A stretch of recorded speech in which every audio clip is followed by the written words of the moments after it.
شايفين كيف؟ لازم تكون محروقه، لازم اشم ريحه حرق. من كتر ما طلبتوها مني خلاص بدي اعملكم اياها يا عمي، خلصونا. بس انا مش مقتنع فيها بصراحه، لانه هي عباره عن تشيز كيك بس لا فيها فانيلا ولا فيها ليمون. كيف طعمها بده يكون انا مش عارف. قصتها انه شيف اسمه سانتياغو اعتقد في شمال اسبانيا قبل كم 20 30 سنه اخترعها. خلينا نعملها ونشوف تطلع زيكه ولا لا. بكل بساطه عندي جبنه كريميه تقريبا 3 4 قوالب، يعني 400 500 جرام. بنزل عليهم كاسه سكر على الاقل، بحطوا اكثر من هيك هم، وبدوب السكر مع الجبنه.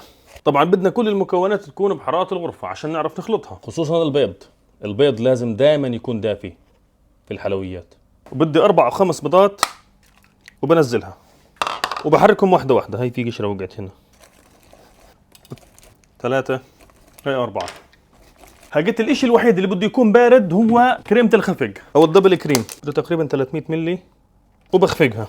ما عنديش طولة روح انا. هاجد في ناس بضيفوا طحين وفي ناس ما بضيفوا طحين، اللي عندهم تراست ايشيوز بضيفوا طحين، يعني الناس اللي بخافوا تخرب معهم. بس الاصليه فيش فيها طحين، بس ملعقتين كبار وضروري يتنخلوا ونحرك. بأثرش على الطعم كتير. فقلت لو بدي اضيف عليها فانيلا وليمون بتصير تشيز كيك، بتبطل سيباستيان، معناها دير او قريه، وسيباستيان اسم زلمه، يعني هي قريه سيباستيان، زي كفر قاسم مثلا او دير الزور. وهيك صارت جاهزه، وهذا القوام اللي بدي اياه. شايفين كيف؟ صينيه تشيز كيك، ورق زبده. وش بدنا نعمل فيه؟ يعني شوفوا انا بتهيألي هو كان هذا الشيف كان بده يعمل تشيز كيك بس كان مستعجل كتير فشلفقها كيف ما كان، فطلعت معه هذه الوصفه. نعمل ورق زي هيك وبننزلها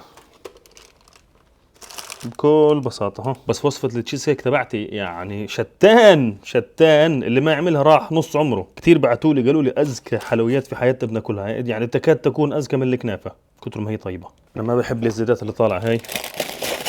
الفرن بده يكون مولع على حراره 200. هلقيت تشوفوا اختلاف كبير بين هذا وبين التشيز كيك المرتبه. التشيز كيك بالعاده بنعملها حمام ميه اللي هو بخار، بنحطها في صينيه فيها ميه وبنخليها 50 دقيقه على حراره واطيه 170 ل 180. هذه شكله صاحب الوصفه كان مستعجل كتير فحطها في الفرن 35 دقيقه على السريع على حراره 200، فانحرق وجهها وبدون حمام ميه. انا اكلتها في مطاعم هنا في لندن، جربتها. الاشي المميز الوحيد فيها انه الحرق اللي فوق هاي بتعطيك طعم هيك مكرمل، مش الكل بحبها فكره. وعلى فكره لازم يشربوا معها ريد واين اللي هو النبيذ الاحمر، يعني بتهيألي هي طعمها مش كتير تمام بس مع النبيذ بيطلع معهم الطعم طيب، فعشان هيك حبوها. مش عارف احنا بنقلدهم، يعني نحبها ما نحبش مش عارف. بس لو فيها فانيلا وليمون بيمشي الحال، تطلع فخمه. الفرن جاهز، بناخدها على طول وبنقولها الله معك 35 دقيقه.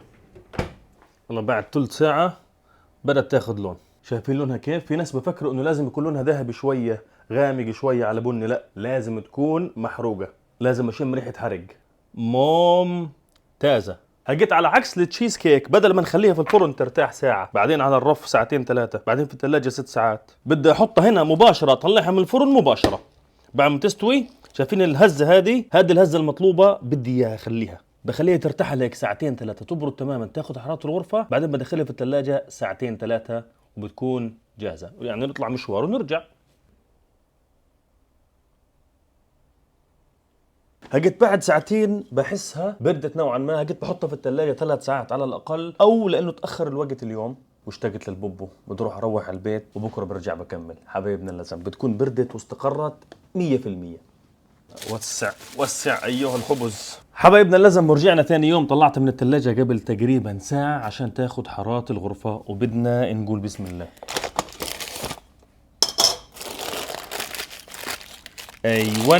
ايوان هذا الشغل الصح.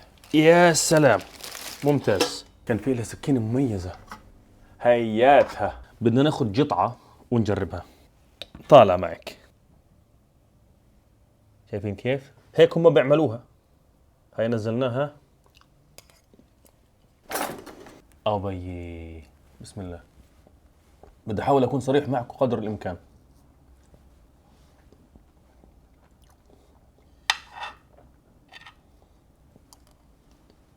خليكم معي. أنا لازم أدوق 20 ملعقة عشان أحدد الطعم. والله منيحة، لا مش عاطلة، منيحة زاكية كثير، زاكية. يعني خلصت القطعة كلها ولسه بقول ليش مش عجباني. كيف لو عجباني كان شو عملت؟